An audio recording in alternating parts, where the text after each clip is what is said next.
प्रेम से बोलिए सदगुरु साहिब जी की जय हो। सतनाम साहिब। हे साहिब, आपका अनंत अनंत शुक्रिया, अनंत अनंत आभार। साहिब जी आपकी सर्वदा ही जय जयकार। आदरणीय सर्व संतों की जय हो।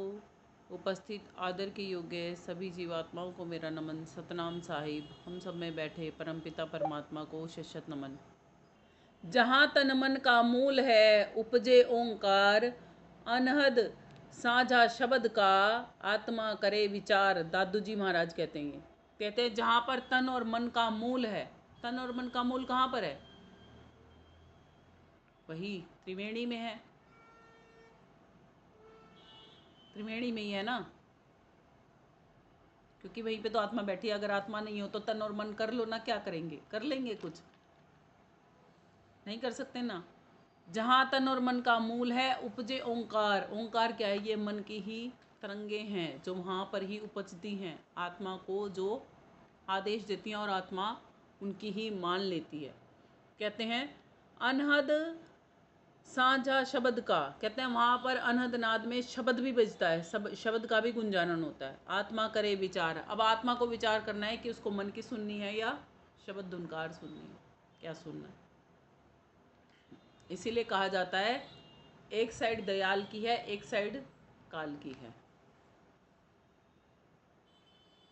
अब कौन सी साइड जाना है? जैसे बताया ना, एक दो टांगे हैं, एक से पाप कर्म हो रहा है, एक से पुण्य कर्म हो रहा है। अब कौन सी पहले उठानी है, वो मर्जी तो आपकी है। पहचान किसको करनी है कि सीधी टांग सही है या उल्टी सही है, या उल्टी सही है या सीधी सही है? पहचान किसको करनी है? पाँव कौन सा सही चल रहा है हमारा? पहचान तो आत्मा को ही करनी है ना, कौन सा रास्ता उसके लिए सही है। अब क्योंकि आत्मा सारा टाइम संसार में पड़ी रहती है, इसलिए उसको लगता है कि पहले संसार जी ले, बाद में भक्ति कर्म कर लेंगे, है ना। समस्त जीवन संसार में ही। पहले बच्चे के तन की तरह होती है, तब संसारी उसे सीखने नहीं देते। फिर थोड़ी सी जवान हो जाती है, फिर कहती है संसार की मौज मस्ती ले लूँ, फिर देखूंगी।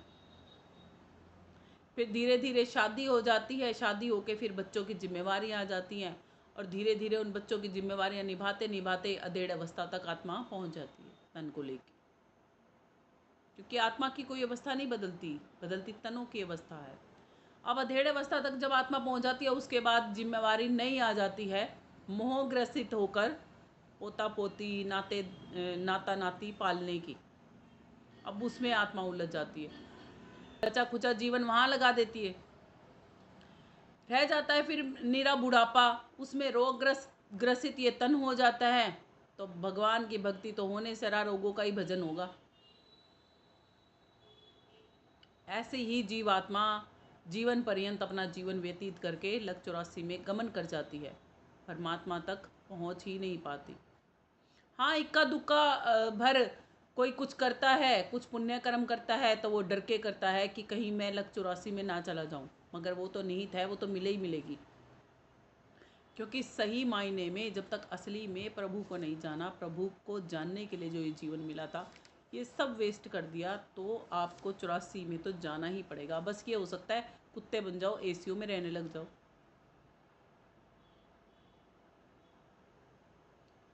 कभी फिर आपको साहिब का एक भजन है, बड़ा सुंदर है, उसको सुनाया जाएगा। जो लोग भक्ति यहाँ पर जान कर नहीं करते, उनको पहला जन्म यहाँ से निकलते ही किसका मिलता है, फिर दूसरा किसका मिलता है, तीसरा किसका मिलता है, और कैसे कैसे ये चैन चलती है। साहिब ने ये बखान कर रखा है, फिर वो आपको सुनाया जाएगा ताकि आप चेत सको, जान सको, समझ सको सही तरीके से जीवन की असलियत को। केवल यहाँ पर ये संसार जीने नहीं आए थे हम, बहुत इम्पोर्टेंट काम था जो हम करने आए थे। और जो लोग करते हैं ना, उनकी वही लोग जो संसार में बैठे हैं ना, खिल्लियाँ उड़ाते हैं कि अच्छा इतनी छोटी सी उम्र में भक्ति करने लग गए। भाई, हमें तो अपनी ज़िंदगी का पता लग गया कि क्या करना चाहिए। आपको नहीं पता लगा तो हम क्या करें? खिल्लियाँ उड़ाते हैं, मजाक बनाते हैं, और कहते हैं जो भक्ति करने वालों का मजाक बनाते हैं ना, भगवान उनका ऐसा मजाक बनाता है, ऐसा मजाक बनाता है कि उनके समझ में नहीं आता कि हमारा कितनी बार मजाक बनाए। सूर्यकांत जी कहते हैं, अनहद नाद सुने जो, अनहद नाद सुने जो, मन चित नाद मिलाए, मन चित नाद मिलाए, प्रेमी प्रेम मगन होए, वही वैकुंठ को जाए। लोग पूछते हैं ना वैकुंठ में जाना है कैसे जाया जाए, कि बता दिया उन्होंने। वैकुंठ का तो रास्ता सीधा है, अनहद नाद सुनने वाले वैकुंठ में तो पक्का जाते हैं। वैकुंठ क्या है? वैकुंठ क्या है पता है ना? स्वर्ग इत्यादि लोकों में जाना, वैकुंठ में जाना। उसके लिए भी क्या करना है? अनहदनाथ तक का तो उसमें भी आना चाहिए आपको ज्ञान। केवल बाहरी लोटा उठा के बाहरी पूजा पाठ करने से नहीं मिलेगा वो। कमाली जी भी कहती हैं, निर्भय हो के भजले नाम ने हरि का नाम सवाया जी, उठा सवेरे नहाया धोया, चंदन खूब लगाया जी, लोटा जल तुलसी पर डाला, अंदर रंग नहीं लाया जी, फेरी माला करी आरती, नाहक क्यों पछताया जी। ये भी पूरा कमाली जी का भजन है, फिर कभी आपको पूरा सुनाएंगे। ये कुछ अंतरे आपको सुनाए हैं उनके, वो भी यही चीज़ समझाती हैं। कहते हैं बाहर भटकने से कुछ नहीं मिलेगा। सभी सर्व संत हमें यही समझाते आए हैं कि बाहर क्यों भटके भाई, तेरे घट के अंदर नूर।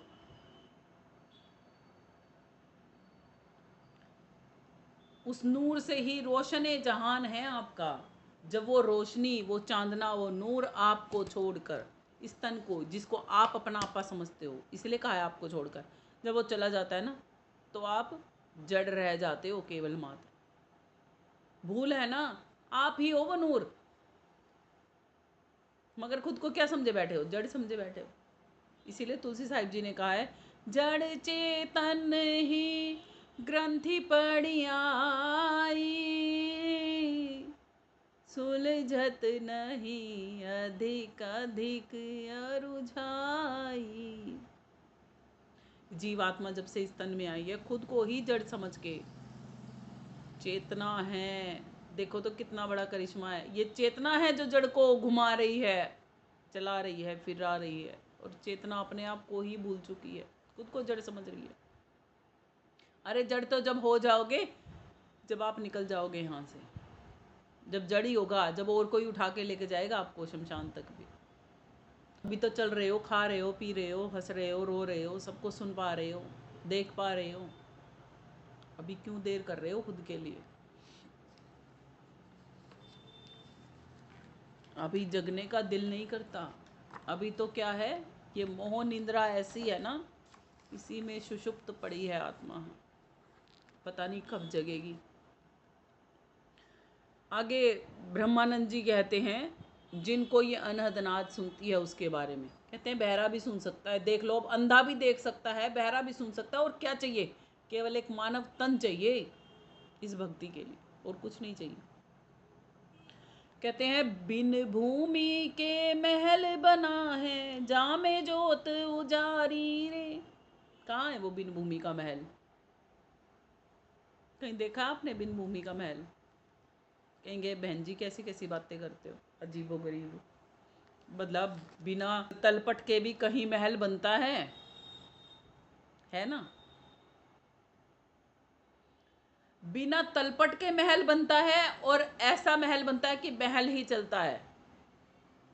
महल ऐसा है कि जो बोलता भी है, महल ऐसा है कि जो सुनता भी है, महल ऐसा है जो सूंघता भी है, महल ऐसा है जो टेस्ट भी करता है, रसा स्वादन भी लेता है। कौन सा है वो महल? मानव तन रूपी ये महल है। क्यों भूल गए हो? कहा नहीं है? भजनों में सुना नहीं है? तन का बंगला आलीशान, जिसका मालिक है भगवान, बना फिरे रे नादान, क्यों भिखारी तू यहाँ। है ना? देख लो, है ना ये महल। ये महल किसको मिला है? आत्मा को मिला है। आत्मा इस महल के ही कार्य व्यवहारों में उलझी पड़ी है। अपना खुद का कारज नहीं संवार रही। कोई राजा ऐसा देखा है आपने कि जो केवल महल की डेकोरेशन के बारे में ध्यान करे, खुद का ध्यान ही ना करे? हैं तो हम राजा ऐसे, केवल महल की तरफ ध्यान है, खुद की तरफ ध्यान है ही नहीं। अरे लोग घर में रहते हैं ना, घर घर का ख्याल करते हैं तो खुद का भी ख्याल करते हैं। करते हो कि नहीं करते हो? कि खुद का ख्याल करना भूल जाते हो, केवल घर घर का ही ख्याल करते हो? देखा कोई ऐसा पागल कि जो घर का ख्याल करने में ही मशरूफ रहे, खुद का ख्याल ही ना करे, ना खाए ना पिए ना सोए, बस हाय मेरा घर, हाय मेरा घर, हाय मेरा घर? ऐसा देखा कोई? सारी दुनिया में सारे यही पागल हैं, यही अंधे हैं, जो अपने केवल इस घर का ही ख्याल कर रहे हैं, खुद का ख्याल ही नहीं कर रहे हैं। तो नहीं है क्या? बता दो कितना खुद का ख्याल कर रहे हो? अगर खुद का ख्याल कर रहे होते आत्माराम जी, तो क्या आत्मा को खुराक नहीं देते? कुछ भी देते ना, केवल तन का ही ख्याल करते रह गए। ये तन रूपी घर का ही ख्याल करते रह गए ना। और कमाल की बात यह है, तन रूपी घर का ख्याल कर लेते तब भी सड़ जाता, और सबका, इस तन से जुड़े हुए जितने भी है ना, उनका भी ख्याल करने में लगे। खुद का तो कहीं नंबर ही नहीं है दूर दूर तक। इतना बड़ा अचंबा है ये। ऐसे ही तमाम जीवन जी जाते हैं हम। कहते हैं जो अंदर में जोत जल रही है ना, वहां पर कोई तलपट नहीं है जिस पर वो बैठी हो। वो जोत अपने आप में स्वयं में है। और बिना भूमि के, देख लो आपका तन बिना भूमि के ही तो है, चलता फिरता महल है नहीं क्या? है ना? इसी में आप ही हो ज्योति स्वरूप जो बैठे हो। और कहते हैं अंधा देख देख सुख पावे, बात बतावे सारी रे। अब अंधे के अंदर में क्या वो बैठी नहीं है शक्ति? समझ गए ना कैसे बताएगा अंधा? क्योंकि अंधे में भी वो शक्ति बैठी है, पंगु में भी वो शक्ति बैठी है, बैठी है ना हर एक तन में वो शक्ति। इसलिए वो बात बता सकता है सारी रे। आगे क्या कहते हैं ब्रह्मानंद जी? कहते हैं जीता मर के फिर जीवे, बिन भोजन बलधारी रे। कहते हैं वहां पर जब चढ़ते हैं ना, तब भूख प्यास कुछ नहीं सताती। वहां पर वो अनुपम आनंद है कि दुनिया में जी रहे थे ना, दुनिया के नाम के तो मर जाते हैं, वहां पर जीते हैं फिर। और तन कंपायमान हो जाता है, तन की इतनी वाइब्रेशन बढ़ जाती है कि आपका जिस बेड पे या जिस सोफे पे या जिस कुर्सी पे बैठ के आप ये अनहद नाद करते हो ना, वो भी कंपायमान हो जाती है। जिस धरती पर बैठ के कम करोगे ना उसको, वो धरती भी हिलेगी। इतनी ताकत है इसमें। कहते हैं और वहाँ पर भूख प्यास फिर कुछ नहीं सताती। और ब्रह्मानंद जी कहते हैं कोई संत जन, कोई विरला होता है जो इस बात को मेरी को समझता है, जानता है और दूसरों तक पहुंचाता है। नाद रीझे तन देत है मृगा, नाद रीझे तन देत है मृगा, नर धन हेत समेत, नर धन हेत समेत, ते नर पशु समान है, जो रीझे कछु न देत। कबीर साहिब जी कहते हैं ये, कहते हैं एक नाद, जो बाहर नाद बजता है ना, उस पर हिरण अपने प्राण तज सकता है। और नर धन भी, जो गुरु आपको ये ज्ञान सिखा रहा है नाद का, अनहद नाद का, उसको धन देते हुए भी किचकते हैं। जो देते हैं वो तो सही है, जो नहीं देते ना, उनके लिए कहा है वे नर पशु समान हैं, पशुता के बराबर जीवन जी रहे हैं वो बस। क्यों? क्योंकि इतना अनुपम चीज पाकर भी, रीझने के बाद भी अपने गुरु को कुछ नहीं देते। इसलिए कहा जाता है भक्ति मार्ग में 10% लगाना जरूरी होता है। तन की सेवा, धन की सेवा, मन की सेवा, सुरति की सेवा।